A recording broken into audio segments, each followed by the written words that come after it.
Dias আসসালামু আলাইকুম ওয়া রাহমাতুল্লাহি ওয়া বারাকাতুহু। আজকের সেমিনারের মূল থিম হলো ঐক্য, জাতীয় ঐক্য। আমি এই ব্যাপারে দুটি পয়েন্ট 2 মিনিটে কথা বলবো।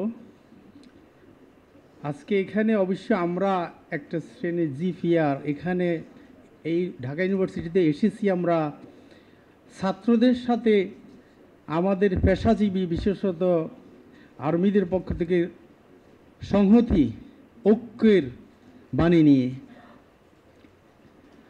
তো ঐক্যের ব্যাপারে আমার কথা হলো, ঐক্যটা কিন্তু আসলে আলোচনা করে হয় না, ঐক্যটা কোনো রুমে বসে হয় না, কোনো রাজনৈতিক দলের অফিসে বসে ঐক্য হয় না কখনো।